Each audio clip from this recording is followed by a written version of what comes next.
Welcome to the Possum Podcast, the perfect podcast to learn about the most grueling and sinister crimes. Today, we're going to talk about one of the most tragic cases yet, the place where sick folks get well. Now known as the Crescent Hotel, this location used to be a hospital that promised well-being and recovery.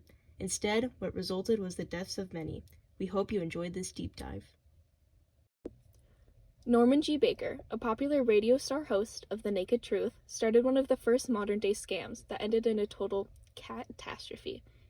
Baker was a well-known, responsible man with a loyal following of people who trusted him. In 1929, Baker came out with claims that cancer was curable, but because it gave the medical field no financial gain, it was ignored. People grasped this idea quickly, and in May of 1929, posters and magazines made their way into many people's hands, including the American Medical Association. To support his claims, Baker often diminished the effect of other medical groups, including the MAA. The medical society caught on fast to the dubious validity of Baker's claims, but unfortunately the public was already sold. The opening of Baker Hospital saw many guests hoping to have their cancer cured.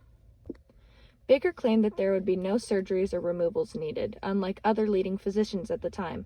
This should have been the first red flag, yet Baker's hospital was highly successful. Well, not at curing cancer, but Norman Baker was making money, of course, around $10 million until his conviction in the 1940s. But before this conviction could take place, haunting acts in this hospital had to happen first. In 1935, Baker Hospital was officially opened for cancer treatment and saw immediate success due to Baker's social influence over his loyal followers, who would spread the word to those in need. The price or fee for treatment by the Defiance at said institutes was very small, and those who suffered from cancer were usually relieved by taking the treatment for a period from 3 to 6 weeks. In the event the cure was not perfected during the patient's first day at the hospital, all future treatments of the patient would be done by defendants free of charge, except for their boarding, rooms, and transportation. Hospital was open for a short amount of time, roughly 2 years. During this time, 84 people passed away, 32 which were in their own homes, and 52 in other locations, including different hospitals for treatment of the malpractice committed. The main question is, how did Baker do it? Clearly the treatment didn't work, so how did this hospital continue to stay open? Norman Baker would claim that the cancer patients were cured after treatment, typically around 3 to 6 weeks after admission. And then after he sent them home, they either died or tried their luck at other hospitals. This process kept Baker clean of any deaths on his property and made him look very successful. When his patients did die, however, Norman Baker urged his staff to dissect and keep the cancerous parts from the deceased. He then bottled them and jarred them, keeping them as a sick trophy. His cancer treatment was a gross connection of clover, cornstalk, watermelon seeds, and water. Baker's treatments were concerning at best, but it doesn't end there. Not only was Baker himself a problem, but his employees also. His staff had little to no training and did superficial care, at best, to the patients treated. From the law proceedings, we see that a practitioner nurse, without any training, gave treatments consisting of colonic and vaginal packs to women, which is treatment that should be given only by or under the direction of a doctor. Many doctors did not keep track of the diseases and the medicines used, and would mass use them. The doctor gave the needle injections to over 300 patients in the morning with the assistance of 2 nurses. He did not know the name of the medicine he was using.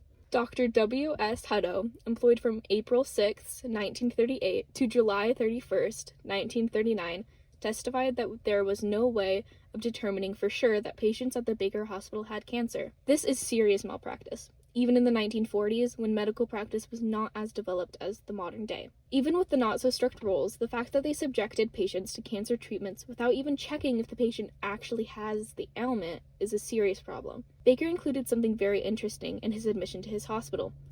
If a patient would prove him wrong, he would reimburse them with $5,000. However, how would any ill patients be able to prove this? Baker also combated this issue by creating an insane wing in his institute.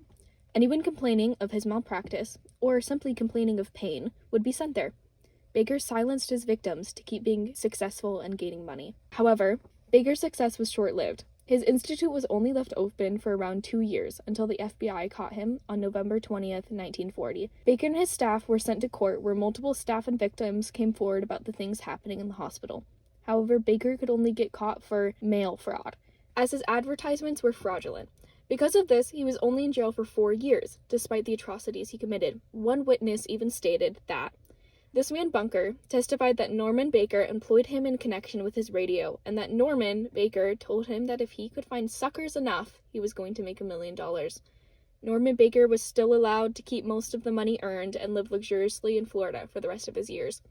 And his old institute became the current Crescent Hotel, a place where you can learn about Norman Baker and where they still have many of the jars of his cure and parts of that he dissected off of his patients. The Crescent Hotel is a haunting place where you can look at the morgue where many deceased patients were kept and dissected, where you can also view the rooms and spaces where the patients were kept. And this concludes our investigation of the Norman Baker case. We hope you enjoyed this episode. Give us your thoughts and feedback in the comments section. You can also support us by donating to our Patreon, which is very real and exists. Look for our next episode soon, and we hope you have a cat-tastic day.